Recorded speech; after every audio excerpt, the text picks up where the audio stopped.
Hi, I'm Joe Feeks, editor of Pig Health Today, and with me is Monique Pairis-Garcia. She is an animal behavior specialist from Ohio State University. Great to have you here. Thank you. I'm really happy to be here. We're going to talk about a painful topic for the pork industry, and that's pain. Yep. Nobody really likes to talk about pain. Nobody wants to experience it. I think as humans, we understand that sometimes a little discomfort is necessary. You go to the doctor, you go to the dentist, and sometimes they'll numb you up to compensate for it. But what about with pigs? Yeah, pigs has been a really challenging area from a pain management perspective because we do have some procedures or processes that we do on farm for the benefit of either meat quality or for the benefit of the pig that results in pain. So when we're talking swine specifically, we perform castration, we perform tail docking, and sometimes we perform teeth clipping or ear notching. All of these have been scientifically demonstrated to cause pain as shown through deviations in behavior and physiology. And so we've recognized that as an industry, but kind of the going forward steps on what's the resolution or what's the solution to this problem has been extremely challenging and something that's not been easily it has been easily provided a nice solution that can be packaged onto a commercial swine farm. Yeah. And how do pigs express pain? Is it pretty obvious, or are there some hidden signs that people need to look for? Yeah, so the challenge with pigs is they're prey species, right? So evolutionarily, there's no advantage for a pig to show that it is injured or experiencing pain or potentially compromised. So it's very challenging to see pigs experience pain, or it's very challenging to quantify it. Pigs are very vocal species, so if anybody's worked with pigs, they know they're going to squeal. They vocalize a lot, whether they're being handled or with a painful experience. But for us to really be able to see pain, we usually use cameras, and we're out of the room, and we watch hours and hours and hours of video looking at very subtle changes to their behavior. Well, people can be pretty vocal about pain too, Yeah. but at least, as I said, if you go to the dentist, they'll get you numb with some Novocaine. What are the options available for veterinarians and producers if they're doing castration or tail docking, for example? So right now in the United States, we have no FDA-approved drugs for pain management in pigs. None whatsoever? None whatsoever. So we only actually have one product that has the label pain on it, and it's for cattle. But from a swine veterinarian's perspective, there is nothing that I can give to a pig that's label approved for pain management. Well, that seems like a big part of the problem right there. Yep, absolutely. So we have been working a lot and trying to be very proactive, interacting and creating dialogue with FDA to try to get pain drugs approved for livestock, but it's very challenging because you need to have validated methods to quantify pain in pigs. And given the fact that we are not people and my pig can't tell me I am experiencing a 7 on a scale of 10 of pain, we have to be able to figure out kind of unique, objective ways to validate pain indirectly. Maybe just having a regulator watch the procedure and see how the pig reacts would be enough to sway their decision. Yeah, you would hope so. We've gone down this road quite a bit, and unfortunately, American Association of Swine Veterinarians and National Pork Board is really putting a lot of resources and funding into creating that dialogue and developing protocols for us to be able to move forward. Are there any alternatives to castration or tail docking that maybe we should be taking a look at if we can't manage the pain associated with the current procedure? Yep. So we have kind of a couple roads to go for this. So because we don't have anything label approved, we do have the ability to administer a drug in an extra label manner. So this is, as a veterinarian, I can say that I do not have any drug that's labeled for pain management in pigs. And I know this animal is experiencing pain and suffering, so as a veterinarian I am allowed to use other FDA-approved drugs to relieve that pain. Now that has kind of been the road we've gone on right now just to manage the pain itself. But we do have a couple of options, particularly with castration, that we could try to eliminate the procedure altogether. So one of our options that we could do is raise intact boars. So we would slaughter them at a lower body weight to try to prevent that maturation of the pig and prevent boar taint.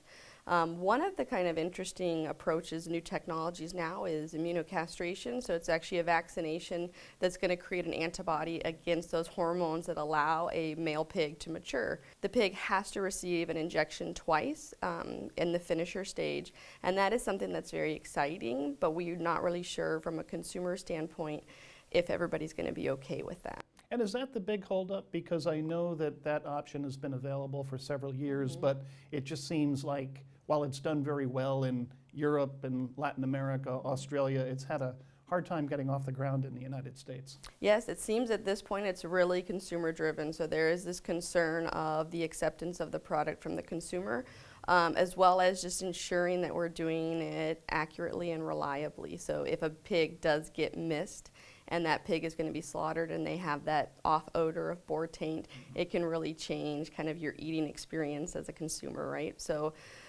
we have seen several companies in the United States that are implementing it right now, so I don't think it's a holdup on the company side. I don't think it's a holdup on the packer side. I think it is kind of that concern of just going to the next jump and seeing where we're at with the consumer.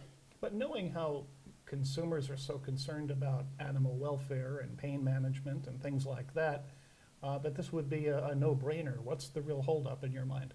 I think the holdup comes down to not really understanding what it is. So I think when people hear that you're going to inject a pig with something that's going to influence the hormone, they think that we are injecting hormones into the pig. Which is not the case. Not the case at all. You're actually vaccinating. So you're creating an antibody, an immune response to a hormone that is naturally produced in the pig.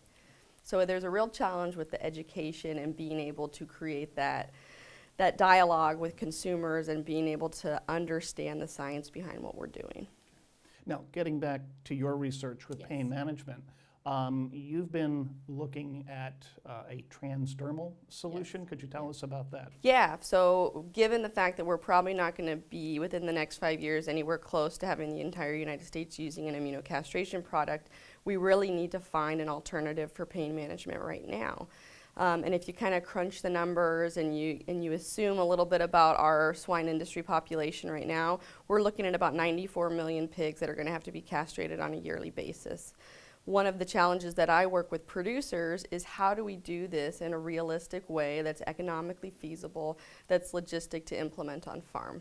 So being required to inject pigs multiple times, handle pigs multiple times can be very challenging to the producer and the caretaker. So being able to provide a topical or a transdermal drug that doesn't require a lot of extra labor cost or a lot of handling seemed like it would be a fantastic, ideal scenario for us. Now, I remember doing an interview many years ago. There was a company that had introduced a new parasite control product that you poured onto cattle, and then I thought the next natural progression would be then to introduce this product for pigs. But I remember them telling me that, no, that's not going to happen because pig skin is more like human skin, and so you don't get the same absorption. Do you have the same challenge with the compound that you're looking at? Definitely. So when we talk about any kind of transdermal absorption of a drug, it's going to be based on the vascular supply. So how much blood is in the skin? And for our challenge with pigs, it's kind of twofold. One, our pigs are fat, right? We have a lot more back fat on pigs than we see in cattle. So just getting through that fat layer is going to be our challenge. Our second area is that there's a lot of blood supply and vasculature around hair follicles. So when you think about cattle, you have hair follicles that are just going to be completely surrounded with that skin. With pigs, we do have hair, but it's a lot less, and so trying to get that absorption to work can be difficult, and that's exactly what we found with our results. We didn't see an absorption anywhere near what we wanted. We were about a 1% absorption, so 1% of the drug actually got to the blood. So absolutely not going to be effective in terms of trying to manage pain with that particular product. And specifically, where were you trying to apply it? We applied it along the back of the animal. Okay. So why on the back of the animal if your docking tails are castrating the pig? Wouldn't you put the medication down there? So this is a little bit different of a medication. So this is an analgesic that's going to work systemically. If I was trying to just control the pain at the castration site, this is what we call a local anesthetic, and it's usually injected or applied topically. But we were actually looking to get that drug systemically working in the body, so it'd be going through the blood. And it was about 17 mils that we had to apply onto the sow, so a lot. So the back was kind of an ideal scenario for us to make sure that it didn't completely run off of her. So do you see this then as having potential, or is it back to the drawing board? I think in terms of this particular product, we're back to the drawing board. Where I'm still very excited about is that we are starting to see alternatives for drugs. So this is the first product that we've seen related to pain that's label approved, and this is the first product that has come in a different form than an injectable. So I'm excited that the pharmaceutical companies and kind of the industry as a whole is starting to become a little bit more unique and say, okay, how do we really make this work? I don't think that this product's going to be able to go forward with swine just given the results that we have, but it's definitely opened the conversation up and gotten a lot of people excited about finding a good solution. And are these all long-term solutions, or do you see something on the short term? I think from the short-term standpoint, providing pain management through a pharmaceutical approach is our best option. I think long-term we're going to start seeing some deviations in how different companies are going to handle castration. So I do think some companies are going to go the immunocastration route. I think some companies are going to look at alternative methods as well, potentially looking at intact bores, but I do think that we need to figure out a way not only to kind of control that acute pain, but how do we manage that pain from a longer standpoint. And in the absence of that product today, what are some things that veterinarians and producers can do to kind of lessen the pain at castration and tail docking? Yep, so the couple options that we still have the extra label approach, so we can still use FDA-approved drugs like meloxicam or Flunix and meglumine injectable as an option for pain management. And I do know there are several companies that are starting just to implement pain management protocols for castration.